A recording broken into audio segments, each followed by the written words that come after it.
సభ్యుడు సభకు హాజరైనట్టు ఎట్లా పరిగణిస్తారు? బయట అటెండెన్స్ రిజిస్టర్లో సంతకం పెట్టి వెళ్ళిపోవచ్చు, హౌస్లో కంపల్సరీ కూర్చోవాలి. హౌస్లో రికార్డ్ అవుతుంది కదా సార్, హౌస్లో రికార్డ్ అవుతుంది కదా, లేటెస్ట్ టెక్నాలజీ అన్నీ వచ్చాయి.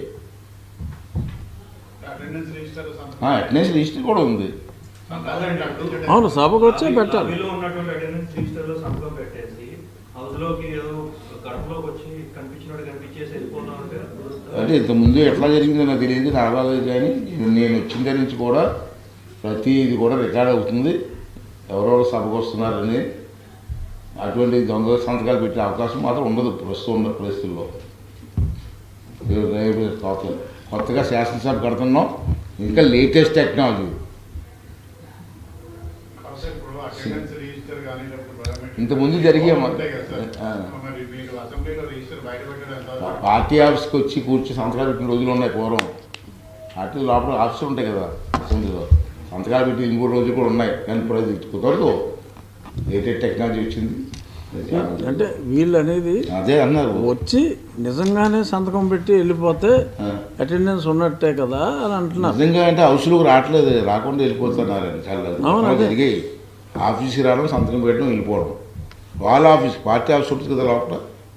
అది కాదు నేను ఏంటంటే నువ్వు వచ్చినప్పుడు సంతకం పెట్టి అసెంబ్లీలో రా.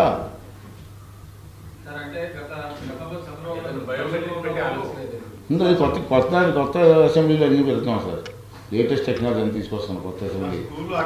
ఆ తర్వాత అసెంబ్లీ 12 రోజులే జరిగిందా?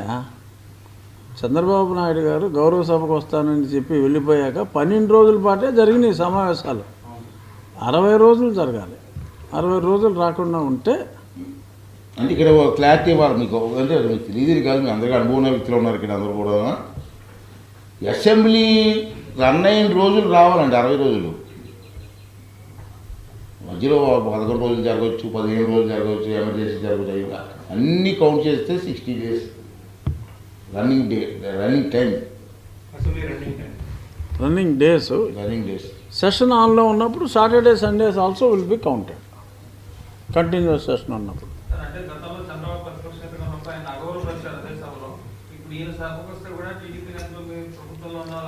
ఇది గౌరవ సభ అని చెప్పి స్పష్టంగా చెప్తున్నామమ్మా.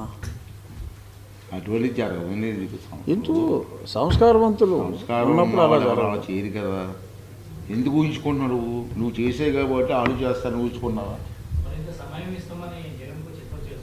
సమయం ఇస్తావండి, ఒక ఎమ్మెల్యేకి ఇచ్చిన సమయం నీకు వస్తుంది. పార్టీ లీడర్ అంటే ఒప్పుకుంటాం, ప్రతిపక్ష నాయకుడు ఎలాగ ఒప్పుకుంటామండి? చట్టం ఒప్పుకుంది కదా.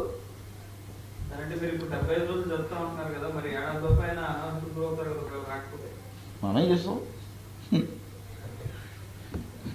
నేను చట్టం మార్చలేను కదా, రూల్స్ మార్చలేను కదా. నేను ఏ చట్టం ఉందో ఆ చట్ట ప్రకారంగా నేను అలా. అదైతే రాజ్యాంగంలో క్రిస్టల్ క్లియర్గా. అంటే మన చంద్రబాబు గారితో నేను మాట్లాడినప్పుడు పాట్నా నుంచి ఇద్దరు వచ్చిన తర్వాత పాట్నా మేము మాట్లాడాలి సార్, మీకు ఎట్టి పరిస్థితులు కూడా రేపు బడ్జెట్ సెషన్స్ కూడా మినిమం 25 days 30 days అని జరగాలని చెప్పాలి. నేను సంవత్సరం మొత్తం మీద 75 రోజులు అంటున్నాను. నేను బడ్జెట్ సమావేశాలు మినిమం 25 days 30 days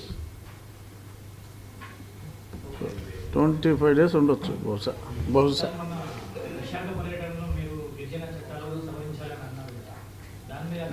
అది కూడా క్లారిటీ ఇస్తాను అనుకుంటాను, ఎక్స్పెక్ట్ చేశాను నేను. ఆ రోజు నన్ను ముఖ్య అతిథిగా పిలిచారమ్మా, టూరిజం మీటింగ్ అది. మంత్రి గారు అందరూ ముఖ్య నాయకులు అందరూ వచ్చారు. వెళ్తే నన్ను కూడా మాట్లాడమన్నారు. విశాఖపట్నం మీద నాకు పూర్తిగా అక్కడే పుట్టినవాడిని నాకు తెలుసు కాబట్టి టూరిజం డెవలప్ అవ్వాలంటే ఏ విధంగా చేస్తే బాగుంటుందని చెప్పి నాకు 43 సంవత్సరాల బట్టి నేను చూస్తున్నాను కాబట్టి దాని గురించి కొన్ని స్పీచ్ ఇవ్వడం జరిగింది. సరే ప్రజాస్వామ్య దేశం మనది, ఎవరైనా ఎవరెస్ట్ వచ్చి మాట్లాడితే నేను చెప్పలేను. కానీ టూరిజం ఇన్వెస్ట్మెంట్స్ మీటింగ్, ఇన్వెస్టర్లని ఆహ్వానిస్తున్నారు మీటింగ్కి. ఓకే వస్తున్నారు, వచ్చిన వాళ్ళు పెట్టుబడులు పెడతారు, లక్షల మీద పెడతారు, కోట్ల మీద పెడతారు ఇన్వెస్ట్మెంట్. మీరు ఆంధ్ర రాష్ట్రంలో నాకున్న అనుభవం ఏంటి, ఇన్వెస్టర్స్ వచ్చి అప్లికేషన్ పెడితే 1 year వరకు మీకు పర్మిషన్ ఇవ్వట్లే. ఎందుకు ఇవ్వాలి? 1 year ఎందుకు కావాలి మీకు? అప్లికేషన్ వచ్చిన వెంటనే పరిశీలించండి. Within 10 days 1 month yes or no చెప్పండి వాళ్ళకి. కోట్ల మీద ఇన్వెస్ట్మెంట్ పెట్టిన వాళ్ళని అన్ని రోజులు తిప్పడం పద్ధతి కాదు. ఎందుకు వస్తారండి? తర్వాత రెండోది ఏంటంటే, ఈవేళ కొన్ని ఉదాహరణలు చెప్పాను.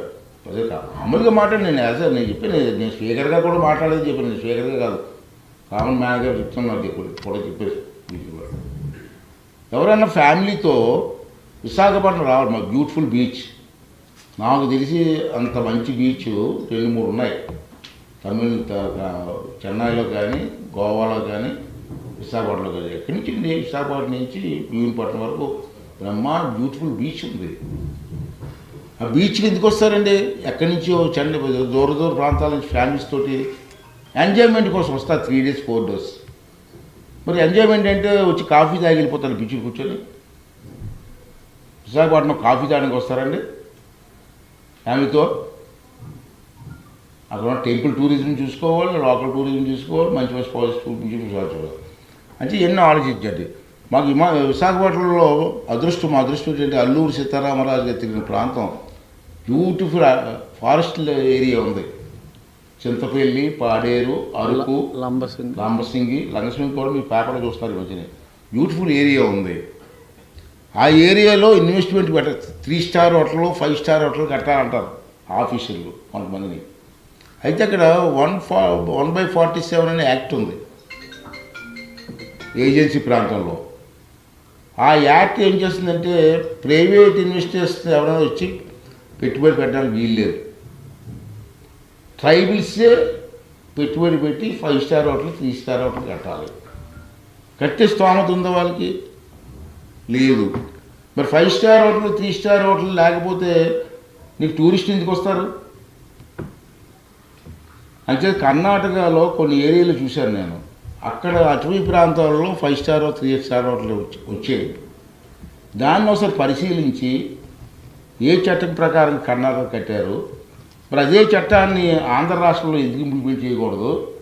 మరి ఇన్వెస్టర్స్ వస్తారు కదా, ఇన్వెస్టర్స్ వస్తే టూరిజం డెవలప్ అవుతుంది కదా. టూరిజం డెవలప్ అయితే ఆ అమౌంట్ అంతా ఆ గిరిజన ప్రాంతాల డెవలప్మెంట్ బాగుంటుంది కదా అని చెప్పి నేను మాట్లాడు. అంతవరకే. అది రికార్డ్ చూసుకోండి, మీ ప్రెస్లో కూడా ఉంటుంది చూసుకోండి. దానికి కొంతమంది ఇప్పుడు ఏం చేస్తారంటే 1/47 యాక్ట్ని తీసేయమన్నారు స్పీకర్ గారు. ఉండడానికి వీల్లేదని మాట్లాడుతున్నారు. దీనివల్ల మా గిరిజనులకు అన్యాయం జరుగుతున్నారు. నేను చెప్పింది వేరు, వాళ్ళు మాట్లాడుతుంది వేరు. రికార్డులో క్లియర్గా ఉంది. ప్రాంతం డెవలప్ అయితే ఎవరికి వస్తుంది? ఇన్వెస్ట్మెంటు ఆ ప్రాంతానికి వస్తుంది. ఆ ప్రాంతానికి వస్తే బ్యూటిఫుల్ రోడ్స్ వేసుకోవచ్చు, డెవలప్మెంట్ చేసుకోవచ్చు. అరకు కాఫీ ఉంది, బ్రహ్మాండంగా డెవలప్ అవుతుంది. బ్యూటిఫుల్ ప్లేస్ అది. సినిమా షూటింగ్లు అవుతున్నాయి. అవన్నీ ఇన్కమ్ ఎవరికి వస్తుందండి? ఆ ప్రాంతానికి వస్తుంది. చాలామందికి ఉపాధి కలుగుతుంది. ఆ ఉద్దేశంతో మాట్లాడితే దానికి కొంతమంది చేస్తారు. ఇవాళ ప్రతి వాడికి మాట్లాడే హక్కు ఉంది, మాట్లాడేయడమే. దాంట్లో ఏం మాట్లాడారు, ఏం అర్థం ఉందో ఆలోచించే పరిస్థితి లేదు. అది ఎవరేమనుకున్నా నాకు అనవసరం అనుకోండి. నా ఉద్దేశం, నా ఫీలింగ్స్ చెప్పాను. అది డెవలప్ అవుతుంటే మా ప్రాంతం అదండి. సార్ పూర్వం ఉమ్మడి జిల్లా ఉన్నప్పుడు మాదంతా ఒకటే జిల్లా, అరకు అంతా మాదిని. ఇప్పుడు జగన్మోహన్ రెడ్డి వచ్చి దాన్ని 3 జిల్లాలు చేసేది. ఒకే జిల్లా ఉండేది పూర్వం. జిల్లా బాగుండాలని ఉద్దేశిస్తే నేను చెప్పాను. దానికి కామెంట్ చేస్తే మనం ఏం చేయలేము. నా ఫీలింగ్స్ నేను చెప్పాను. చేసుకునేవ్వండి. ప్రజాస్వామ్యం అందరూ. ప్రజాస్వామ్యంలో ప్రతి వాడికి కూడా మాట్లాడే హక్కు ఉంది, చేసుకునే హక్కు చేసుకొని తప్పదు.